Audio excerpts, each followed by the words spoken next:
Hello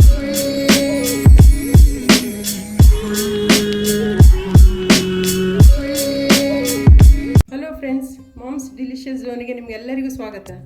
ಹಬ್ಬ ಅಂದಮೇಲೆ ಒಂದು ಪಾಯಸ ಇರಲೇಬೇಕಲ್ವಾ? ಅದೇ ರೀತಿ ನಾನು ಇವತ್ತೊಂದು ಪಾಯಸದ ರೆಸಿಪಿಯನ್ನು ನಿಮಗೆ ತೋರಿಸ್ತಾ ಇದ್ದೇನೆ. ರೆಸಿಪಿಗೆ ಬೇಕಾದಂಥ ಇಂಗ್ರೀಡಿಯೆಂಟ್ಸನ್ನು ಒಮ್ಮೆ ನೋಡ್ಕೊಳ್ಳಿ.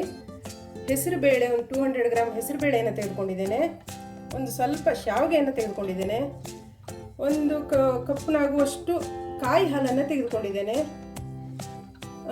ಸ್ವಲ್ಪ ಬೆಲ್ಲವನ್ನು ತೆಗೆದುಕೊಂಡಿದ್ದೇನೆ ರುಚಿಗೆ ತಕ್ಕಷ್ಟು. ಸ್ವಲ್ಪ ಗೋಡಂಬಿಯನ್ನು ತೆಗೆದುಕೊಂಡಿದ್ದೇನೆ. ಹಾಗೆ ದ್ರಾಕ್ಷಿ, ನಂತರ 2 ಏಲಕ್ಕಿಯನ್ನು ತೆಗೆದುಕೊಂಡಿದ್ದೇನೆ. ಹಾಗೂ 1 ಟೇಬಲ್ ಸ್ಪೂನ್ ತುಪ್ಪವನ್ನು ತೆಗೆದುಕೊಂಡಿದ್ದೇನೆ.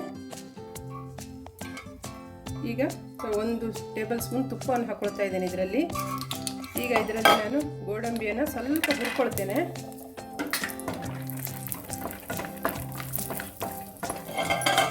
ಗೋಡಂಬಿ ಇಷ್ಟು ಕೆಂಪಾದರೆ ಸಾಕು, ತೆಗಿತಾ ಇದ್ದೇನೆ. ಇದನ್ನು ಒಂದು ಪ್ಲೇಟಲ್ಲಿ ಹಾಕಿಟ್ಕೋತೇನೆ.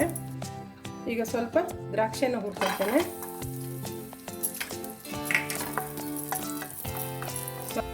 ದ್ರಾಕ್ಷಿಯನ್ನು ಇಷ್ಟು ಹುರ್ಕೊಂಡ್ರೆ ಸಾಕು. ಈಗ ಇದನ್ನು ಒಂದು ಪ್ಲೇಟಲ್ಲಿ ಇಟ್ಟು ಹಾಕ್ತಾ ಇದ್ದೇನೆ. ಈಗ ಸ್ವಲ್ಪ ಶಾವಿಗೆಯನ್ನು ಹುರ್ಕೊಳ್ತೇನೆ ಇದರಲ್ಲಿ.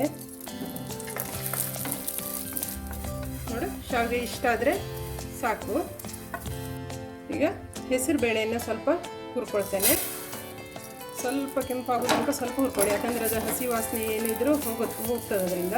ಅದಕ್ಕೋಸ್ಕರ ಸ್ವಲ್ಪ ಹುರ್ಕೊಳ್ತೇನೆ ಇದನ್ನು. ನೋಡಿ, ಇಷ್ಟು ಕೆಂಪಾದರೆ ಸಾಕು. ಚೆನ್ನಾಗಿ ತುಪ್ಪದ ಜೊತೆ ಹುರಿದ್ರಿಂದ ಭಾಳ ಚೆನ್ನಾಗಿ ಪರಿಮಳ ಬರ್ತಾ ಇದೆ ಇದು. ಈಗ ಇದನ್ನು ಸ್ವಲ್ಪ ಆರ್ಲಿಕ್ಕೆ ಬಿಡೋಣ. ಇದನ್ನು ಈಗ ಕಡಾಯಿನ ಇಟ್ಟಿದ್ದೇನೆ ನೋಡಿ. ಇದಕ್ಕೆ ಒಂದು ಸ್ವಲ್ಪ ನೀರನ್ನು ಹಾಕ್ತಾ ಇದ್ದೇನೆ, 1 ಗ್ಲಾಸು. ಇದು ಚೆನ್ನಾಗಿ ಕುದಿ ಬರಲಿ ಒಂದು ಸಲ. ನೋಡಿ, ನೀರನ್ನು ಚೆನ್ನಾಗಿ ಕುದಿಲಿಕ್ಕೆ ಕೊಡಿ. ಈ ರೆಸಿಪಿಯಲ್ಲಿ ನಿಮ್ಗೆ ಏನೇ ಅರ್ಥ ಆಗದಿದ್ರು, ಏನು ಗೊತ್ತಾಗದೇ ಇದ್ರು, ಯಾವ ಇಂಗ್ರೀಡಿಯೆಂಟ್ಸ್ ಬಗ್ಗೆ ಏನಾದರೂ ಗೊತ್ತಾಗದೇ ಇದ್ದರೆ ನನಗೆ ಕಮೆಂಟ್ಸ್ ಬಾಕ್ಸಲ್ಲಿ ತಿಳಿಸಿ, ನಾನು ಅದಕ್ಕೆ ರಿಪ್ಲೈ ಮಾಡ್ತೇನೆ. ಈಗ ನೋಡಿ, ನೀರು ಚೆನ್ನಾಗಿ ಕುದೀತಾ ಇದೆ. ಈಗ ನಾನದು ಹೆಸರು ಬೇಳೆಯನ್ನು ಇದಕ್ಕೆ ಹಾಕ್ತಾ ಇದ್ದೇನೆ.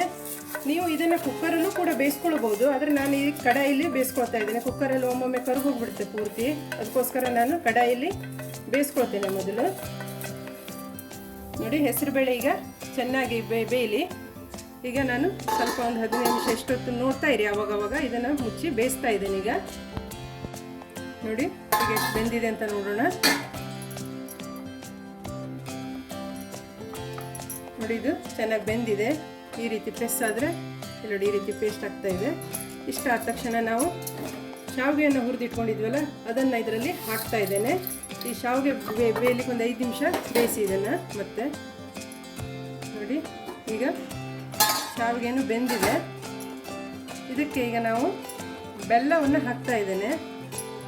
ಇದಕ್ಕೆ ಸಕ್ಕರೆ ಕೂಡ ಹಾಕ್ಬೋದು, ಆದರೆ ಬೆಲ್ಲ ಹೆಲ್ತಿಗೆ ಒಳ್ಳೆಯದಲ್ವ, ಅದಕ್ಕೆ ನಾನು ಬೆಲ್ಲವನ್ನೇ ಯೂಸ್ ಮಾಡ್ತಾ ಇದ್ದೇನೆ. ಇದಕ್ಕೆ ನೀವು ರುಚಿಗೆ ನೋಡಿಕೊಂಡು ಬೆಲ್ಲವನ್ನು ಹಾಕಿ.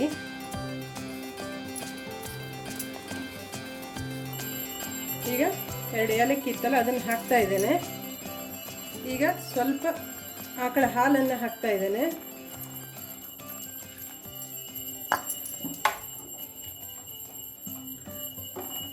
ಈಗ ನಾನು ಇದಕ್ಕೆ ಫ್ರೆಶ್ ಕೋಕೋನಟ್ ಮಿಲ್ಕ್, ಅಂದರೆ ಕಾಯಿ ಹಾಲನ್ನು ಹಾಕ್ತಾ ಇದ್ದೇನೆ. ಈಗ ನಾನು ಫ್ರೆಶ್ ಕೋಕೋನಟ್ ಮಿಲ್ಕನ್ನು ಹಾಕ್ತಾ ಇದ್ದೇನೆ ಇದಕ್ಕೆ. ಇದು ಚೆನ್ನಾಗಿ ಕುದಿ ಬರಲಿ. ಸ್ವಲ್ಪ ದಪ್ಪನೇ ಇರಲಿ, ಭಾಳ ತೆಳ್ಳಗೆ ಮಾಡ್ಕೊಳ್ಳಿಕ್ಕೆ ಹೋಗಬೇಡಿ. ಇದನ್ನು ದಪ್ಪ ಇದ್ರೇ ತುಂಬ ಟೇಸ್ಟ್ ಆಗುತ್ತೆ. ಇದು ತಿನ್ಲಿಕ್ಕೆ ಭಾಳ ರುಚಿ ಆಗ್ತದೆ. ಇದು ಚಪಾತಿ, ಪೂರಿ, ನೀವು ಯಾವುದ್ರ ಜೊತೆ ಕೂಡ ಇದನ್ನು ಹಾಕೊಂಡು ತಿನ್ಬೋದು. ಈಗ ಇದು ಚೆನ್ನಾಗಿ ಕುದಿ ಬರಲಿ. ಚೆನ್ನಾಗಿ ಕುದಿ ಬಂದಿದೆ. ಈಗ ನಾವು ಗೋಡಂಬಿ ಮತ್ತು ದ್ರಾಕ್ಷಿನ ಇದಕ್ಕೆ ಹಾಕ್ತಾ ಇದ್ದೇನೆ.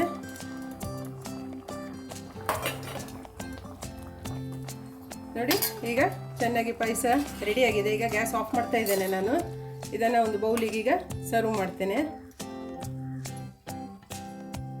ನೋಡಿ, ಪಾಯಸ ರೆಡಿಯಾಗಿದೆ. ಇದನ್ನು ನೀವು ಪುರಿ, ಚಪಾತಿ ಯಾವುದ್ರ ಜೊತೆ ಕೂಡ ತಿನ್ಬೋದು. ತುಂಬ ಟೇಸ್ಟಿಯಾಗಿರುತ್ತೆ. ಈ ರೆಸಿಪಿ ನಿಮ್ಗೆ ಇಷ್ಟ ಆದಲ್ಲಿ ನಮ್ಮ ಚಾನಲಿಗೆ ಸಬ್ಸ್ಕ್ರೈಬ್ ಮಾಡಲಿಕ್ಕೆ ಮರಿಬೇಡಿ. Thank you.